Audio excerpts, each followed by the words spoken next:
Hello അസ്സലാമു അലൈക്കും welcome back. അപ്പോൾ ഇന്നൊരു കുട്ടി വ്ളോഗാണ് കേട്ടോ. വൈകുന്നേരം തൊട്ട് വൈകുന്നേരമല്ല ഉച്ച തൊട്ട് വൈകുന്നേരം വരെയുള്ള കാര്യങ്ങളൊക്കെ ഇൻക്ലൂഡ് ചെയ്തിട്ടുള്ള ഒരു കുട്ടി വ്ളോഗ്. ഇത് കണ്ടോ, ഇതിൻ്റെ ഇളയിച്ച് വന്ന അടയാളമാണ് കേട്ടോ.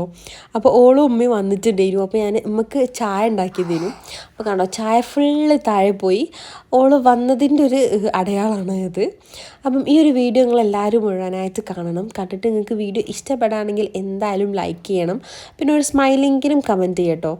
പിന്നെ അതുപോലെ തന്നെ ചാനൽ ഇഷ്ടപ്പെടുകയാണെങ്കിൽ ഒന്ന് സബ്സ്ക്രൈബ് കൂടി ചെയ്യാം. അങ്ങനെ ആൾ വന്ന് ചായയൊക്കെ തട്ടിയിട്ടിട്ട് മെല്ലെ അവിടെ നിന്ന് എസ്കേപ്പ് ആയിട്ടോ. ഞാൻ തന്നെ ക്ലീൻ ചെയ്തോളാം എന്ന് പറഞ്ഞിട്ട് പോയി ഡ്രസ്സൊക്കെ മാറ്റാൻ പോയി. അങ്ങനെ പിന്നെ തൽക്കാലം ഉമ്മക്ക് കൊടുക്കാൻ വേണ്ടി ഒരു ഗ്ലാസ് ചായ അതിൽ ബാലൻസ് ഉണ്ടായിരുന്നു.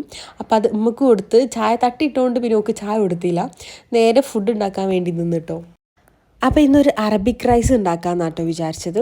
അപ്പോൾ അതിന് വേണ്ടിയിട്ട് ഉള്ളി, തക്കാളി, പച്ചമുളക്, പിന്നെ ഇഞ്ചി അതൊക്കെ ഒന്ന് കട്ട് ചെയ്ത് ക്ലീനാക്കി തരുന്നുണ്ട് ഒരാൾ. അപ്പോൾ അതുകൊണ്ട് പിന്നെ ഇങ്ങനെ ഈ സാധനങ്ങളൊക്കെ സെറ്റ് ചെയ്ത് തരാൻ ഒരാളുള്ളതുകൊണ്ട് ഫുഡ് ഉണ്ടാക്കാൻ ഭയങ്കര ഈസിയാണ് കേട്ടോ. ഫുഡ് ഉണ്ടാക്കാനും ഇപ്പോൾ ഭയങ്കര ഇൻട്രസ്റ്റാണ്. എന്താ പറയുക, കാരണം ഈ സാധനങ്ങളൊക്കെ ഇങ്ങനെ സെറ്റ് ചെയ്ത് തരും. പിന്നെ ഉണ്ടാക്കിയ പാത്രങ്ങളൊക്കെ ഓളെന്നെ കഴുകി വെച്ചോളും. അതിൻ്റെ ചെറിയ ഇളച്ചിയാണ് കേട്ടോ, ഓളാണ് ഇപ്പം എൻ്റെ കൂടെ ഉള്ളത്. അപ്പോൾ പിന്നെ പാത്രങ്ങളും ഓള് കഴുകിക്കും, സാധനം ഉണ്ടാക്കാനുള്ളത് വയ്ക്കും. പിന്നെ എനിക്ക് ഉണ്ടാക്കേണ്ട ഒരാവശ്യം മാത്രമേ വരുന്നുള്ളൂ. അതുകൊണ്ട് പിന്നെ പണിയൊക്കെ ഭയങ്കര എളുപ്പമാണ്. അപ്പം ഞാൻ ഈ ഒരു പാനിലേക്ക് കുറച്ച് ഓയിൽ ഒഴിച്ച് കൊടുത്തിട്ടുണ്ടായിരുന്നു. എന്നിട്ട് അതിലേക്ക് ഈ ഓൾ സ്പൈസസ് ഉണ്ടല്ലോ, പട്ട, ഗ്രാമ്പൂ, ഏലക്കായ, കുറച്ച് പെപ്പറും കൂടി ഇട്ട് കൊടുത്തിട്ടുണ്ട്. പിന്നെ ബേ ലീഫ് ഇട്ട് കൊടുത്തിട്ടുണ്ട് കേട്ടോ. ഞാനിപ്പോൾ ഇവിടെ പട്ട ഇട്ട് കൊടുത്തിട്ടില്ല, കാരണം എൻ്റെ കയ്യിലില്ലേനും. പട്ട ഉണ്ടെങ്കിൽ അതും കൂടി ഇട്ട് കൊടുക്കുക. പിന്നെ അതേപോലെ ബ്ലാക്ക് ലെമൺ ഉണ്ടല്ലോ, അതുണ്ടെങ്കിൽ അതും ഇട്ട് കൊടുക്കുക കേട്ടോ. എന്നിട്ട് അതൊന്ന് ചൂടായി വരുന്ന സമയത്ത് ഞാനൊരു 2 ഉള്ളി എടുത്തിട്ടുണ്ട്. അത് നൈസാക്കി കട്ട് ചെയ്തിട്ട് അതും കൂടി ഇട്ട് കൊടുക്കുന്നുണ്ട്. പിന്നെ പച്ചമുളകും വെളുത്തുള്ളിയും ഇഞ്ചിയും കൂടി ജസ്റ്റ് ക്രഷ് ചെയ്തത് അതും ഇട്ട് കൊടുക്കുന്നുണ്ട് കേട്ടോ. ഇനിയിപ്പോൾ ഇതാ ഉള്ളിയൊക്കെ ഒന്ന് നല്ലോണം വാടി ഒരു നൈസ് ഗോൾഡൻ കളറായി വരുന്ന സമയത്ത് ഇതിലേക്ക് ഞാൻ ഒരു 2 തക്കാളി പേസ്റ്റ് ഇട്ട് കൊടുക്കുന്നുണ്ട് കേട്ടോ. നോർമൽ തക്കാളി കുക്ക് ചെയ്യുന്ന വേണ്ട, ജസ്റ്റ് മിക്സിയിൽ ഇട്ടിട്ട് അടിച്ചിട്ട് വെള്ളമൊന്നും ചേർക്കാതെ അടിച്ചിട്ട് അത് ഒഴിച്ചു കൊടുക്കാം. ഞാനിപ്പോൾ ഇവിടെ നേരത്തെ പറഞ്ഞ പോലെ 3 കപ്പ് അരിയാണ് കേട്ടോ എടുത്തിട്ടുള്ളത്. 3 കപ്പിൻ്റെ മെഷർമെൻ്റാണ് ഇപ്പോൾ ഇത്. എന്നിട്ട് പിന്നെ അതിലേക്കൊരു 2 ചിക്കൻ ക്യൂബിൻ്റെ പാക്ക് എടുക്കുന്നുണ്ട്. ഒരു പാക്കിൽ 2 എണ്ണം ഉണ്ടാവും. അങ്ങനത്തെ 4 എണ്ണം ഇട്ട് കൊടുക്കുന്നുണ്ട് കേട്ടോ. ഈസി ആയിട്ട് ഉണ്ടാക്കാൻ പറ്റിയിട്ടുള്ളൊരു അറബിക് റൈസാണ് കേട്ടോ ഇത്. നമ്മൾ ആ മന്തിയിലെ ചിക്കനേക്കാൾ ഒന്നുകൂടി ഫ്ലേവർ ഉണ്ടാവും ഇതിൽ ചിക്കന്. പിന്നെ നമ്മൾ മന്തിക്കൊക്കെ മസാല തേക്കുന്ന സമയത്ത് ചിക്കന് ജസ്റ്റ് മാരിനേറ്റ് ചെയ്തിട്ട് ഒരു 1 ഹവറോ അല്ലെങ്കിൽ ഒരു ഓവർനൈറ്റൊക്കെ മസാല തേച്ച് വെച്ചാലാണ് മന്തിക്ക് കുറച്ചുകൂടി ടേസ്റ്റ് ഉണ്ടാവുക. ഈ ഒരു റൈസ് ഉണ്ടാക്കുകയാണെങ്കിൽ അതിൻ്റെ ആവശ്യമൊന്നുമില്ല. ജസ്റ്റ് അപ്പം തന്നെ ഒന്ന് പെട്ടെന്ന് റെഡിയാക്കി എടുക്കാൻ പറ്റിയിട്ടുള്ളൊരു റൈസാണ് കേട്ടോ.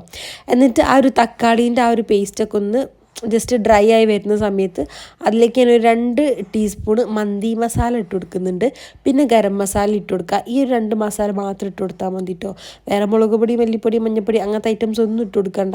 പിന്നെ എരിവിന് വേണ്ടിയിട്ട് നിങ്ങൾക്ക് വേണമെങ്കിൽ കുറച്ചുകൂടി കുരുമുളക് ഇട്ട് കൊടുക്കുക. ഞാനിപ്പം കുറച്ച് എരിവേ ഇടുന്നുള്ളൂ, കാരണം ഞാൻ എൻ്റെ മക്കൾക്ക് എരിവ് അത്ര പറ്റില്ല. അപ്പോൾ അതുകൊണ്ട് ഞാൻ കുറച്ച് എരിവേ യൂസ് ചെയ്യുന്നുള്ളൂ കേട്ടോ. എനിക്ക് വേണമെങ്കിൽ കുറച്ചുകൂടി സ്പൈസി ആക്കണമെങ്കിൽ കുറച്ച് കുരുമുളകോ അല്ലെങ്കിൽ പച്ചമുളകിൻ്റെ എണ്ണയോ കൂട്ടിയെടുക്കാം. ഇനി അതിലേക്ക് കട്ട് ചെയ്ത് വെച്ചിട്ടുള്ള മല്ലിയില, പുതിനയില ഒക്കെ ഇട്ട് കൊടുക്കുന്നുണ്ട്. ഇനിയാണ് കേട്ടോ ചിക്കൻ ഇട്ട് കൊടുക്കുക. ചിക്കന് ജസ്റ്റ് വലിയ പീസാക്കിയിട്ട് അങ്ങനെ ഇട്ട് കൊടുക്കണമെങ്കിൽ അങ്ങനെ ഇട്ട് കൊടുക്കുക, അല്ലെങ്കിൽ ചെറിയ പീസാക്കി കട്ട് ചെയ്യണമെങ്കിൽ അങ്ങനെ ഇട്ട് കൊടുക്കുക കേട്ടോ. എന്തായാലും കുഴപ്പമില്ല. ഇനി ചിക്കനും കൂടി ഇട്ടിട്ട് നല്ലപോലെ ഒന്ന് മിക്സ് ചെയ്ത് കൊടുക്കുക.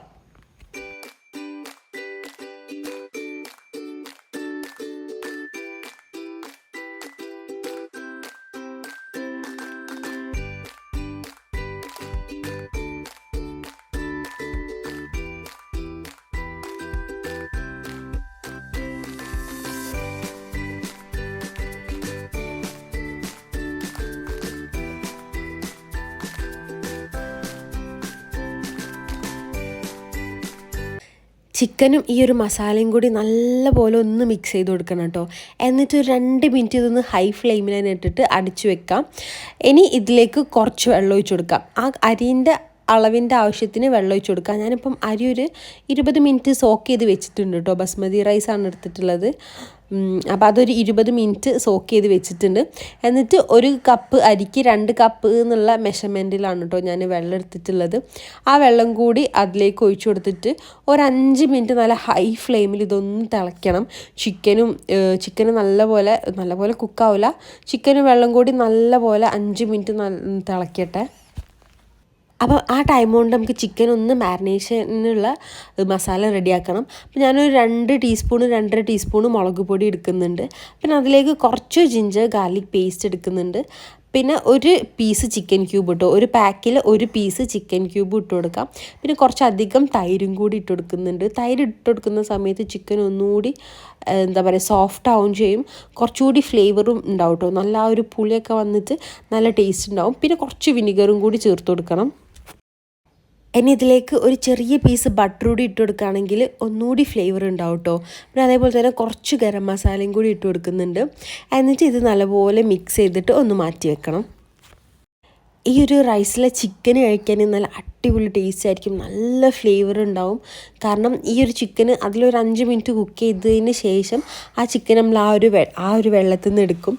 എന്നിട്ട് ഈ ഒരു മസാലയിൽ മാരിനേറ്റ് ചെയ്തിട്ട് അതൊന്ന് ഗ്രില്ല് ചെയ്തെടുക്കാം. നമുക്ക് ഓവനിലോ എയർ ഫ്രയറിലോ വെച്ചിട്ട് ഒന്ന് ഗ്രില്ല് ചെയ്തെടുക്കാം. അല്ലാന്നുണ്ടെങ്കിൽ നമ്മൾ നോർമൽ പാൻ ഉണ്ടല്ലോ, നോർമൽ പാനിൽ വെച്ചിട്ട് ഗ്രില്ല് ചെയ്തെടുത്താൽ മതി കേട്ടോ. അങ്ങനെ ചെയ്യുമ്പോൾ നല്ല ഫ്ലേവർ ആയിരിക്കും കേട്ടോ. ആ ഒരു ചിക്കന് നല്ല ടേസ്റ്റിനും. പിന്നെ റൈസ് ആണെങ്കിലും ഇപ്പം നമ്മൾ ഈ ഒരു ചിക്കൻ കുക്ക് ചെയ്ത ആ ഒരു വെള്ളത്തിൽ തന്നെ റൈസ് കൂടി കുക്ക് ചെയ്യുമ്പോൾ റൈസും നല്ല ഫ്ലേവർ ഉണ്ടാവും. കാരണം ചിക്കനിൽ ഏകദേശം ആ ഒരു ചിക്കൻ്റെ ആ ഒരു ഫ്ലേവറൊക്കെ ആ ഒരു വെള്ളത്തിലേക്ക് ഇറങ്ങിയിട്ടുണ്ടാവുമല്ലോ. അപ്പോൾ അതുകൊണ്ട് തന്നെ ആ ഒരു വെള്ളത്തിൽ തന്നെ അരിയും കുക്ക് ചെയ്യുന്ന സമയത്ത് നല്ലൊരു ടേസ്റ്റും ഉണ്ടാവും. അപ്പോൾ ഞാൻ ജസ്റ്റ് ഒരു 5 മിനിറ്റ് കഴിഞ്ഞപ്പോൾ അതിൽ ചിക്കനൊക്കെ ഒന്ന് മാറ്റിയെടുക്കുന്നുണ്ട്. പിന്നെ ഇതിലേക്ക് മയണൈസും പാടി റെഡിയാക്കണം കേട്ടോ. മയണൈസും പിന്നെ മിൻറ്റ് ചട്നിയും അതാണ് കേട്ടോ ഇതിലേക്കുള്ള ബെസ്റ്റ് കോമ്പിനേഷന്. പിന്നെ നമ്മളവിടെ മിൻറ്റ് ചട്നീനോട് വല്ലാണ്ട് ആർക്കും താല്പര്യം ഇല്ലാത്തതുകൊണ്ട് അത് ഉണ്ടാക്കുന്നില്ല. ജസ്റ്റ് മയണൈസ് മാത്രമേ ഉണ്ടാക്കുന്നുള്ളൂ കേട്ടോ. വേണമെങ്കിൽ ഒരു ചെറിയ പീസ് ചിക്കൻ ആ ഒരു വെള്ളത്തിൽ തന്നെ ഇട്ട് കൊടുക്കാം കേട്ടോ. ബോൺലെസ് ആയിട്ടുള്ള ചെറിയ പീസ് ചിക്കൻ അതിൽ തന്നെ ഇട്ട് കൊടുക്കാം. എന്നിട്ട് ഇതായാലൊരു 20 മിനിറ്റ് സോക്ക് ചെയ്ത് വെച്ചിട്ടുള്ള അരി ജസ്റ്റ് ഒന്ന് വെള്ളമൊക്കെ ഒന്ന് മാറ്റിയിട്ട് ഇട്ട് കൊടുക്കുന്നുണ്ട്. ഇനിയിപ്പോൾ നമ്മൾ നോർമൽ നെയ്ച്ചോറും ഒരു ബസ്മതി റൈസൊക്കെ ഒരേപോലെയാണല്ലോ കുക്ക് ചെയ്യാം. നല്ല ഹൈ ഫ്ലെയിമിൽ ഇട്ടിട്ട് തിളപ്പിച്ചിട്ട് ജസ്റ്റ് വെള്ളം ഒന്ന് വറ്റി തുടങ്ങുന്ന സമയത്ത് ലോ ഫ്ലെയിമിൽ ഇട്ടിട്ട് വേവിച്ചെടുക്കണം. പിന്നെ ഈ ഒരു സമയത്ത് ഉപ്പ് വേണമെങ്കിൽ നോക്കിയിട്ട് ചേർത്ത് കൊടുക്കുക. പിന്നെ അതുപോലെ തന്നെ നാരങ്ങ ഉണ്ടല്ലോ, ഒരു പകുതി നാരങ്ങ അല്ലെങ്കിൽ ഒരു ഫുൾ നാരങ്ങ ജസ്റ്റ് ഒന്ന് പിഴിഞ്ഞും കൂടി കൊടുക്കണം. ഉപ്പ് ഓൾറെഡി മാഗീൻ്റെ ചിക്കൻ ക്യൂബിൽ ഉപ്പുണ്ടാവും. അപ്പം നോക്കിയിട്ട് മാത്രം ചേർത്താൽ മതി. അല്ലാന്നുണ്ടെങ്കിൽ നല്ല പണി കിട്ടും. കാരണം മാഗീൻ്റെ ചിക്കൻ ക്യൂബിൽ അത്യാവശ്യം ഉപ്പുണ്ടാവും.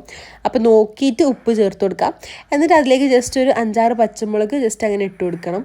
ഇതിൽ ആ ഒരു പച്ചമുളകും നല്ല ടേസ്റ്റ് ആയിരിക്കും കേട്ടോ. കുറച്ച് ചോറും മയണൈസും ഒരു പീസ് ചിക്കനും ചെറിയ പീസ് പച്ചമുളകും കൂടി കൂട്ടി കഴിക്കാൻ അടിപൊളിയാണ് കേട്ടോ.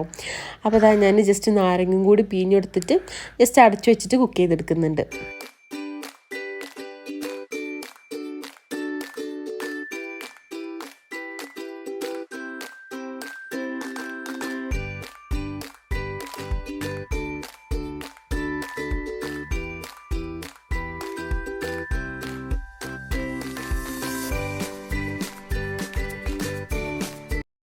ഞാൻ ആദ്യം വിചാരിച്ചത് ജസ്റ്റ് ഒരു പാനിലൊന്ന് ഇതൊന്ന് 2 സൈഡും ഒന്ന് ഗ്രില്ല് ചെയ്തെടുക്കാമെന്നാണ് കേട്ടോ, ബട്ടർ ഇട്ടിട്ട്. പക്ഷെ പിന്നെ ഞാൻ എൻ്റെ പ്ലാൻ മാറ്റി നേരെ ഇത് എയർ ഫ്രയറിലേക്ക് ഇട്ട്. അപ്പോൾ എയർ ഫ്രയറിൽ ഇട്ടാൽ 2 സൈഡ് ഒന്നുകൂടി നല്ലപോലെ മുരിഞ്ഞ് കിട്ടല്ലോ എന്ന് വിചാരിച്ചിട്ട് അങ്ങനെ എയർ ഫ്രയറിൽ ഇട്ട് ചെയ്തിട്ടോ. ഫസ്റ്റ് ഞാനൊരു 2-3 മിനിറ്റ് ഇങ്ങനെ ജസ്റ്റ് പാനിൽ ബട്ടർ ഇട്ടിട്ട് അങ്ങനെ ചെയ്ത്. പിന്നെ എനിക്കെന്തോ പെട്ടെന്ന് ടൈമും എന്താ പറയുക, ഓൾറെഡി ലേറ്റ് ആയിട്ടുണ്ട് ഇനി ഫുഡ് ആവാൻ വേണ്ടിയിട്ട്. അപ്പോൾ വിചാരിച്ചു വേഗം എയർ ഫ്രയറിൽ ചെയ്യുകയാണെങ്കിൽ പെട്ടെന്ന് നല്ല ഗ്രില്ലായിട്ട് കിട്ടുമല്ലോ 2 സൈഡും. അങ്ങനെ പിന്നെ അതിന് പാനിന് മാറ്റി എയർ ഫ്രയറിലേക്ക് വെച്ചു. അപ്പോഴേക്കും ഇതാ റൈസൊക്കെ നല്ല സെറ്റായി വന്നിട്ടുണ്ടേനും. പിന്നെ ഓൾറെഡി കുളിയൊക്കെ കഴിഞ്ഞതോട് പിന്നെ ഇനി വേഗം ഫുഡ് കഴിച്ചാൽ മതി. കാരണം ഞാൻ പറഞ്ഞല്ലോ ലേറ്റായിട്ട് നമ്മൾ കുളിയും ബാക്കി എല്ലാ പണിയും കഴിഞ്ഞതിന് ശേഷമാണ് കേട്ടോ ഫുഡ് ഉണ്ടാക്കാൻ വേണ്ടി നിന്നത്. അപ്പം അത്യാവശ്യം ലേറ്റ് ആയിരുന്നു. അപ്പോൾ വേഗം ഇനി പോയി ഫുഡ് കഴിക്കട്ടെ. അപ്പോൾ റൈസ് കാണും നല്ല സെപ്പറേറ്റ് ആയിട്ട് ഒട്ടിപ്പിടിക്കാതെ നല്ല വിട്ടിട്ട് തന്നെ കിട്ടിയിട്ടുണ്ടായിരുന്നു. അപ്പം വേഗം ഫുഡൊക്കെ വിളമ്പിയിട്ട് ഇനി ഫുഡ് കഴിക്കണം. പിന്നെ എയർ ഫ്രയറിൽ വെച്ചിട്ടുള്ള ചിക്കനും റെഡി ആയി വന്നു കേട്ടോ. കണ്ടോ, 2 സൈഡും നല്ലപോലെ മുരിയിച്ചെടുത്തിട്ടുണ്ട്. ഒരു 15 മിനിറ്റ് ഒരു സൈഡും 15 മിനിറ്റ് ഒരു സൈഡും പാടി മുരിയിച്ചെടുത്തതാണ്. ഈ ചിക്കന് നല്ല ഫ്ലേവർ ഉണ്ടായിരുന്നു കേട്ടോ. ആ ഒരു മാഗീൻ്റെ ചിക്കൻ ക്യൂബും കൂടി ചേർത്തപ്പോൾ നല്ല ഫ്ലേവർ ഉണ്ടായിരുന്നു. ഈ ഒരു എന്താ പറയുക, ആ ഒരു പേപ്പറില്ലേ, ആ പേപ്പറിൻ്റെ അടിയിലുള്ള മസാല അടിപൊളിയായിരുന്നു. മസാല റൈസും കൂടി മിക്സ് ചെയ്യാൻ അടിപൊളിയായിരുന്നു കേട്ടോ. അപ്പോൾ ഇങ്ങനെ ഇതുവരെ റൈസ് റെഡിയാക്കി നോക്കിയിട്ടില്ല എന്നുണ്ടെങ്കിൽ എന്തായാലും റൈസ് ഉണ്ടാക്കി നോക്കി, എന്നിട്ട് എന്തായാലും കമൻറ്റ് പറയണം കേട്ടോ, ഫീഡ്ബാക്കായിട്ട് എന്തായാലും പറയണം. അങ്ങനെ അതാ നമ്മൾ വേഗം പോയിട്ട് ഫുഡ് കഴിക്കണം കേട്ടോ. എല്ലാവർക്കും ടേബിൾ മേൽ സെറ്റാക്കിയിട്ടുണ്ട്. ഇന്നിപ്പം ഇവരൊക്കെ ഉള്ളതുകൊണ്ട് നമ്മൾ ടേബിൾ മേൽ കഴിക്കാമെന്ന് വിചാരിച്ച്. അല്ലാന്നുണ്ടെങ്കിൽ ഞാനും ഇളച്ചി മാത്രമാണെങ്കിൽ നമ്മൾ ടേബിൾ മേൽ ഫുഡ് കഴിക്കലേ ഇല്ല കേട്ടോ. നമ്മൾ നേരെ പ്ലേറ്റിൽ അവനവനക്ക് വേണ്ടത് എടുത്തിട്ട് നേരെ സോഫയിലേക്ക് പോകും. എന്നിട്ട് അവിടെ നിന്ന് അങ്ങനെ കഥയൊക്കെ പറഞ്ഞിരുന്ന് മെല്ലെ ഫുഡൊക്കെ എൻജോയ് ചെയ്ത് കഴിക്കുകയാണ്. ഇപ്പം അത് എല്ലാവരും ഉള്ളതുകൊണ്ട് എല്ലാവരും പാടി ഫുഡൊക്കെ കഴിച്ചു. ഇനിയിപ്പം ഇങ്ങനത്തെ ഫുഡ് കഴിച്ച് കഴിഞ്ഞാൽ പിന്നെ കുറച്ചിങ്ങനെ കിടക്കാൻ തോന്നും, നല്ലൊരു ഉറക്കമൊക്കെ ഉറങ്ങാൻ തോന്നും കേട്ടോ. പിന്നെ വൈകുന്നേരം അങ്ങനെ എപ്പോഴും ഉറങ്ങലൊന്നുമില്ല, എപ്പോഴെങ്കിലൊക്കെ നല്ല ടയേർഡാണെങ്കിൽ മാത്രം ഉറങ്ങലേ ഉള്ളൂ. ഇതിപ്പോൾ ഒരാൾ കണ്ടു എൻ്റെ മേലിൽ കയറി കിടന്നിട്ട് ചിരിച്ച് കളിക്കാൻ കേട്ടോ. കുറേ മേലിൽ കിടന്ന് ചവിട്ടിയൊക്കെ കളിച്ച് പിന്നെ എൻ്റെ മൈൻഡ് മാറുന്ന കണ്ടപ്പോൾ പിന്നെ മറ്റാളെ മെല്ലെ എന്നെ സോപ്പിട്ടിട്ട് കളിക്കുകയാണ്. ഇത് കണ്ടോ, എൻ്റെ മേലിൽ കിടന്ന് എൻ്റെ വയറിൻ്റെ മുകളിൽ കിടന്ന് ചവിട്ടി കളിക്കാൻ കേട്ടോ. ഇവന് ഉറങ്ങാനായിട്ടുണ്ട് കേട്ടോ. ഉറങ്ങുന്നതിൻ്റെ മുന്നേ ഉള്ള കളികളാണിത്. ഈ കളിയൊക്കെ കഴിഞ്ഞാൽ ഓൻ ഉറങ്ങും. പക്ഷെ ഇന്നിപ്പോൾ ഓന് ഉറങ്ങിയിട്ടില്ല കേട്ടോ. ഇന്നിപ്പോൾ ഇമ്മൊക്കെ ഉള്ളതുകൊണ്ട്, ഉമ്മയും ഇളച്ചിയൊക്കെ വന്നതുകൊണ്ട് എല്ലാവരും പാടെ ഇങ്ങനെ വർത്താനം പറഞ്ഞ് കളിയും ചിരിയൊക്കെ ആയിട്ട് അങ്ങനെ ഉറങ്ങിയിട്ടില്ലേനും. പിന്നെ ഇതാ ഇവർ മൂന്നാളും കൂടി മിഠായിയൊക്കെ വാങ്ങാനെന്ന് പറഞ്ഞിട്ട് ഇറങ്ങിയിട്ടുണ്ട്. ഇത് ഇവിടെ അമ്മ വന്നുള്ള സ്ഥിരം പരിപാടി കേട്ടോ. ഇവർ മൂന്നാളും കൂടി മിഠായി വാങ്ങാൻ പോക്ക്. ഇപ്പോൾ പിന്നെ ഹെസക്ക് വയ്യാത്തതിനോണ്ട് ഹെസ ഉണ്ടാവലില്ല. ഇപ്പോൾ ഹെസക്ക് കുഴപ്പമൊന്നുമില്ല എന്നുണ്ടെങ്കിൽ ഹെസയും ഉണ്ടാവും. പിന്നെ ഒരു 4 ആളും കൂടിയാണ് പോവുക. ഇപ്പോൾ ഒരു 3 ആളും കൂടി പോകുന്നുണ്ട്. അപ്പോൾ ഞാൻ വിചാരിച്ചു വരുന്നതിന് മുന്നേ എന്തെങ്കിലുമൊക്കെ സ്നാക്സ് ഉണ്ടാക്കാമെന്ന്. അപ്പം പഴമുണ്ട് ഇതിന് വീട്ടിൽ, 2 പഴമുണ്ട്. അപ്പോൾ പഴംപൊരി ഉണ്ടാക്കാൻ എന്തായാലും ഈ ഒരു പഴം തികയില്ല. അപ്പോൾ ഞാൻ വിചാരിച്ചു എന്തായാലും മുട്ടയുണ്ട്, അപ്പം ബനാന കേക്ക് ഉണ്ടാക്കാമെന്ന് വിചാരിച്ചിട്ടോ. അപ്പോൾ അതിനുള്ള പ്രിപ്പറേഷനാണ് ഇനി. അപ്പം എൻ്റെ ഇളയച്ചിക്ക് ജോലി കിട്ടിയിട്ടുണ്ടായിരുന്നു. അപ്പോൾ ജോലി കിട്ടി പിന്നെ അത് സെറ്റാവില്ലാന്ന് കണ്ടപ്പം അത് ഒഴിവാക്കി. അപ്പോൾ ജോലി എടുത്ത ദിവസത്തെ സാലറി കിട്ടിയിട്ടുണ്ടായിരുന്നു നോക്ക്. അപ്പം ഓള വക ട്രീറ്റ് എന്ന് പറഞ്ഞിട്ട് അങ്ങനെ നമ്മൾ ലോഡഡ് ഫ്രൈസ് വാങ്ങിത്തരാൻ പറഞ്ഞു. നമ്മളവിടെ അടുത്ത് തന്നെ മാത്തോടൻ തന്നെയുള്ള ഒരു കട ഉണ്ട്. അപ്പോൾ അവിടുന്ന് ഓർഡർ ചെയ്യാമെന്ന് പറഞ്ഞ് ഒരു ലോഡഡ് ഫ്രൈസും. അങ്ങനെ ഓളെക്കൊണ്ട് നമ്മൾ ലോഡഡ് ഫ്രൈസും ഓർഡർ ചെയ്യിപ്പിച്ച് പിന്നെ വീട്ടിൽ ഈ ഒരു ബനാന കേക്ക് ഉണ്ടാക്കാമെന്ന് വിചാരിച്ചു കേട്ടോ. എല്ലാവരും കൂടിയാൽ ഇങ്ങനെ കേട്ടോ, നല്ല രസമാണ്. കുറേ കഥയൊക്കെ പറഞ്ഞ് അങ്ങനെ ഇങ്ങനെയൊക്കെ പറഞ്ഞ് ചിരിക്കുക. പിന്നെ നമ്മൾ 3 ആളും കൂടിയാൽ വേറെ തന്നെ രസമാണ്. പാട്ട് വെച്ചിട്ട് ഡാൻസ് കളിക്കലും പിന്നെ കുറേ കഥ പറയലും അങ്ങനെ ഇങ്ങനെയൊക്കെ ആയിട്ട്. പിന്നെ നമ്മളെ മെയിൻ ഫുഡാണ്.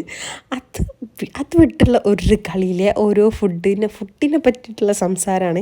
ഇതിൻ്റെയൊക്കെ ഇൻസ്റ്റഗ്രാം തുറന്നു നോക്കിയാൽ ഫുള്ള് ഓരോ ഫുഡിൻ്റെ ഫോട്ടോ ആയിരിക്കും. എനിക്കൊന്ന് ഓരോരുത്തരും ഇൻസ്റ്റഗ്രാം തുറന്നാൽ അറിയാം, അതിൽ മെയിൻ പേജ് തുറന്നാൽ അറിയാം ആർക്കൊക്കെ എന്തിനൊക്കെ ഇൻട്രസ്റ്റ് ഉണ്ട് എന്നുള്ളത്. എൻ്റെയൊക്കെ ഇൻസ്റ്റഗ്രാം തുറന്നു കഴിഞ്ഞാൽ മെയിനായിട്ടുണ്ടാവുക ഫുഡിനെ പറ്റിയിട്ടുള്ളതാണ്. ഓരോ ഫുഡ് വ്ളോഗ്സും അങ്ങനത്തെയൊക്കെയാണ്. അങ്ങനെ ഞാൻ ആദ്യം പഴമൊക്കെ ചെറുതായിട്ട് കട്ട് ചെയ്തിട്ടുണ്ടായിരുന്നു. എന്നിട്ട് പിന്നെ കുറച്ച് നെയ്യിൽ പഴം ജസ്റ്റ് ഒന്ന് വാട്ടിയെടുക്കുന്നുണ്ട്. ഈ ഒരു ബനാന കേക്ക് ആണെങ്കിൽ ഇവിടെ ഇസാനും എസിയും ഒക്കെ കഴിച്ചോളും. അങ്ങനെ ഒരുവിധം വൈകുന്നേരത്തെ സ്നാക്സ് ഒന്നും ഒരു കഴിക്കില്ല. ജസ്റ്റ് പഴംപൊരി അങ്ങനത്തെ ഐറ്റംസേ കഴിക്കുള്ളൂ. പഴംപൊരി തന്നെ. പിന്നെ ഹെസ പിന്നെയും കട്ട്ലേറ്റോ അങ്ങനെ എന്തെങ്കിലും കഴിക്കും. ഇസാന് കൂടുതലും പഴംപൊരിയാണ് കേട്ടോ സ്നാക്സിലേക്ക് കഴിക്കൽ. അല്ലെങ്കിൽ പിന്നെ ചിക്കൻ പോപ്കോൺ അങ്ങനത്തെ ഐറ്റംസാണ് ഇസാൻക്ക് ഇഷ്ടം. ഇപ്പോൾ ഈ ഒരു പഴം കേക്ക് ഇതിന് മുന്നേ ഞാൻ ഉണ്ടാക്കിയ സമയത്ത് ഓന് കഴിച്ചിട്ടുണ്ടായിരുന്നു. അപ്പോൾ അതുകൊണ്ട് ഓർക്കും കൂടി വേണ്ടിയിട്ട് അങ്ങനെ ഇതുണ്ടാക്കാമെന്ന് വിചാരിച്ചു. എന്നിട്ട് പഴം ജസ്റ്റ് ആ ഒരു നെയ്യിൽ ഒന്ന് നല്ലപോലെ ഒന്ന് വഴറ്റിയെടുക്കുന്നുണ്ട്. അപ്പോഴേക്കും ഇളച്ചി അവിടെ മുട്ടയും പഞ്ചസാരയും കുറച്ച് ഏലക്കാപ്പൊടിയൊക്കെ എടുത്തിട്ട് അതൊന്ന് അടിച്ച് സെറ്റാക്കി വെക്കുന്നുണ്ട്.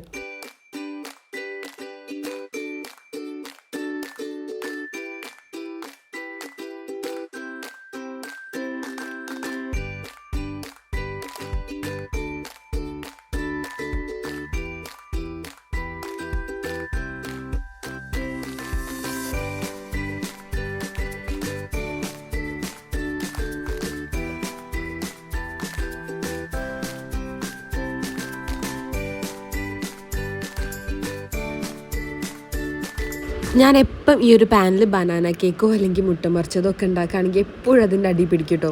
അപ്പോൾ എൻ്റെ പുതിയ ചെമ്പിൻ്റെ ആ ഒരു മൂടി എടുത്ത് വെച്ചിട്ടുണ്ട്. എൻ്റെ വീട്ടിലൊക്കെ പഴയ ചെമ്പിൻ്റെ മൂടിയൊക്കെ ഇതേപോലെ അടി പിടിക്കാതിരിക്കാൻ വേണ്ടി വെക്കണത് ഞാൻ കാണലുണ്ട്. എൻ്റെ കയ്യിൽ പഴയതൊന്നും ഇല്ലാത്തതുകൊണ്ട് ഞാൻ തൽക്കാലം സാധനം കേടാവാതിരിക്കാൻ വേണ്ടിയിട്ട് എൻ്റെ പുതിയ ചെമ്പിൻ്റെ മൂടിയൊക്കെ വെച്ചിട്ടോ. അപ്പോഴേക്കും ഇതാ ചായയും കൂടി റെഡിയാക്കിയിട്ടുണ്ട്. ഇതാവുന്ന നേരത്തെ തന്നെ ലോഡഡ് ഫ്രൈസും വന്നിട്ടുണ്ടേനു കേട്ടോ. അങ്ങനെ പിന്നെ ലോഡഡ് ഫ്രൈസും നമ്മൾ അതിലേക്ക് ഇവിടെ എല്ലാം ലേസൊക്കെ പൊട്ടിച്ചിട്ട് അത് ജസ്റ്റ് ഒന്ന് ചൂടാക്കി അങ്ങനെ എല്ലാവരും പാടി ചായ കുടിക്കലാണ്. അപ്പം ഇത്രയൊക്കെയാണ് കേട്ടോ ഇന്നത്തെ ഒരു കുട്ടി വ്ളോഗ്. അപ്പോൾ ഈ ഒരു വ്ളോഗ് നിങ്ങൾക്ക് ഇഷ്ടപ്പെടുകയാണെങ്കിൽ ഞാൻ ഫസ്റ്റ് പറഞ്ഞ പോലെ തന്നെ എല്ലാവരും ചാനൽ സബ്സ്ക്രൈബ് ചെയ്യുക, വീഡിയോ ലൈക്ക് ചെയ്യുക, ഷെയർ ചെയ്യുക.